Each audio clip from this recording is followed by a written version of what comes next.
Hello and welcome back. This is module 15 where I'm going to walk you through session, that is the short-term memory or the scratchpad of an ADK agent. So I'm going to cover two different demos. One is how do we use in-memory session service provided by Google ADK. And then we'll also see how we can externalize the session to a database, something like SQLite.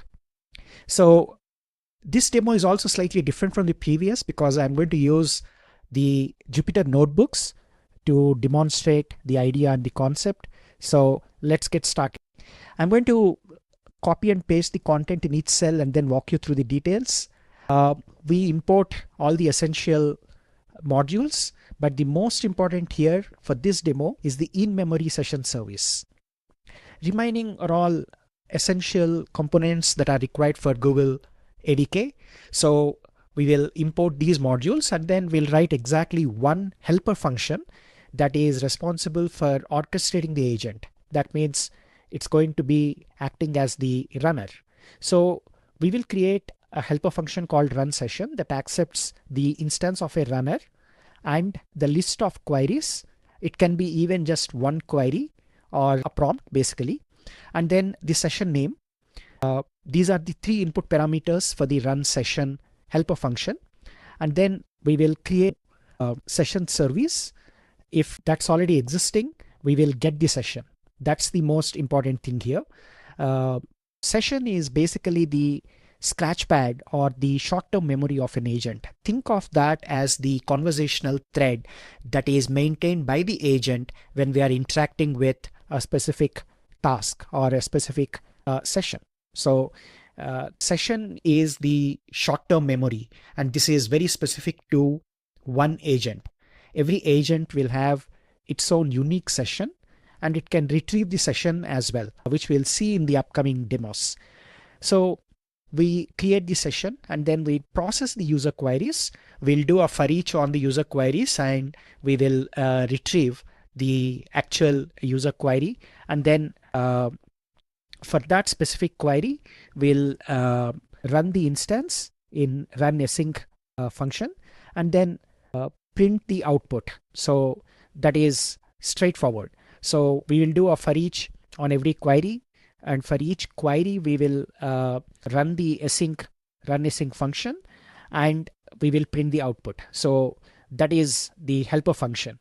So the crux of this is basically to accept the instance of a runner, a query and a session, and finally execute the agent. So that's the whole idea.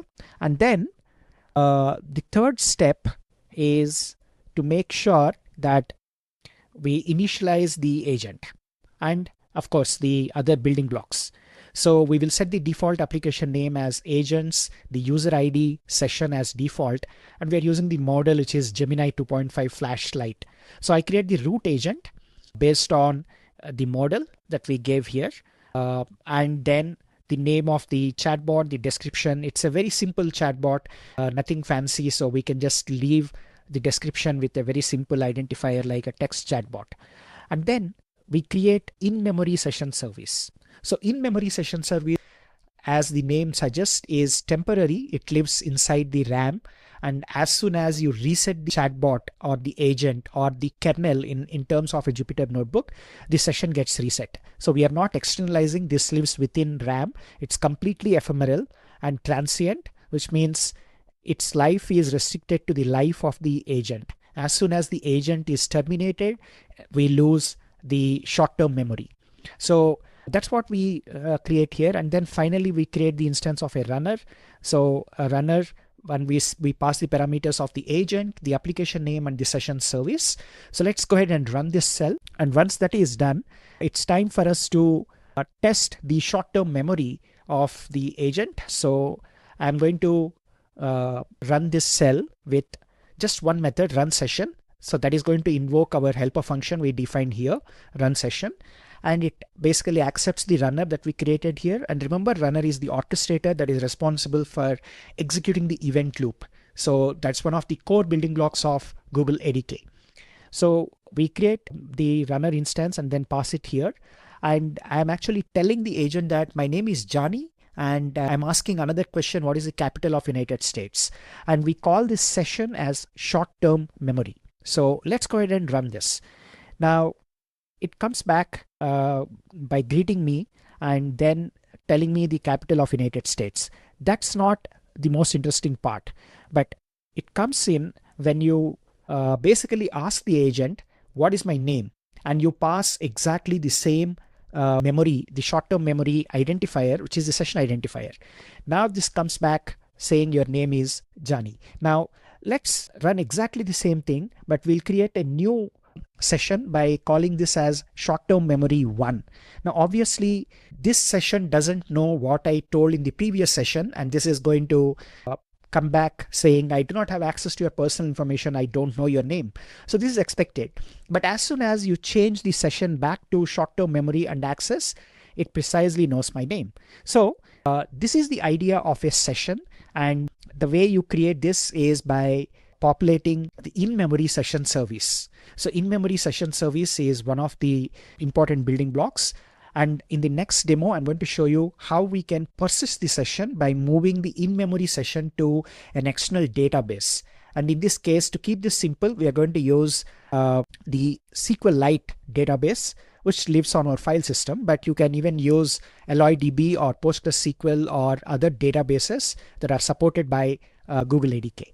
So I hope you found this useful. Stay tuned. My next demo is coming and I'll show you how we can persist this state. All right. So we will repeat exactly the same demo, but this time instead of using the transient in-memory session service, we will actually use a database. So I start by importing the modules. 90% of the code remains exactly the same. We have the run session helper function, and then we will go ahead and initialize the model and the session and the runner. But the most important thing here is I'm actually using an external database this time, which is SQLite myagentdata.db. That's the local SQLite file. And then we create the session service not from in-memory session service, but from database session service. And the rest of the code remains simple and pretty straightforward. So now we have created the agent, the session, and the runner. So let's go ahead and run this. It's going to first accept my name, and then I'm going to share the session details. So here I'm actually saying, hi, I'm Sam. What is the capital of United States? Now, because we are using the externalized session, that gets persisted. How do we know that? Well, at this point, I will switch to the terminal and I'll show you that in the same directory where I'm running my demo, you can see that there is a SQLite file called myagentdata.db. Now this file is responsible for persisting the session details inside the database. Now this can even be a PostgreSQL or LOIDB, as I mentioned earlier. So let's continue with the demo.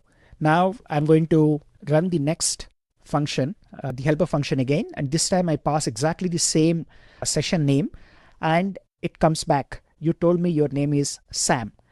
Now, in the previous demo, had I reset the kernel, I would have lost everything. But in this case, I'm going to restart the kernel and clear the output of all the cells. All right. So now what we'll do is we'll run all the cells except where I initialize the actual chat, the query, where I'm saying, hey, my name is Sam and what is the capital of United States. I'm going to skip that cell and I'm going to run what is my name directly. And this time the agent will remember because we are retrieving the session from the database. So let's go ahead and run this. Now, even after skipping this step, we are able to retrieve because the session is completely externalized and stored inside this file called testdb session, myagent data.db. So it lives inside that, and we have a persistent session. Remember that session is very specific to a single agent, and it is very specific to the thread that you are running, the conversation.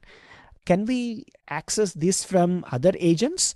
Not exactly. you cannot really share the session between multiple agents. That's not the idea. The idea is to make sure that when you stop the agent and restart the agent, it still has access to the previous context. And that's the reason why we actually run this, or we use this. How do we share memories across agents? Well, that's where long-term memory comes into the picture, and I'm going to cover that in the next module. Remember, we are able to externalize the session, which is still short-term memory and very specific to the agent and the conversation history. And all of that is stored in this database. Now, let me show you what's inside the database. So I'm going to bring up a different notebook, and this notebook has the simple select query from that will query my agent data.db file. So we'll actually run this and see what's inside. Now, if you notice, because we are externalizing this session, we notice that all the components of the conversation, it basically starts with the first agent, and then the user, then the chatbot, and then the user. So the entire conversation history is what is stored inside this table, and it has a schema that has columns like app name, session ID, author, and content. So it also has a table called events, and we are querying that. So this is how we can externalize the session. Now, you cannot really use this across agents. That's the key thing to remember. But within the same agent and within the same user, you can retrieve this and persist the session across multiple threads of the same conversation, or even across conversations. But this is not long-term memory. Long-term memory is slightly different idea and the concept, which I'll cover in the upcoming demos. So I hope you found this useful. The notebooks are going to be available on GitHub. I will leave the link in the description below. Thanks for watching, and do subscribe to my channel for additional content on Google Gemini and ADK. Thank you.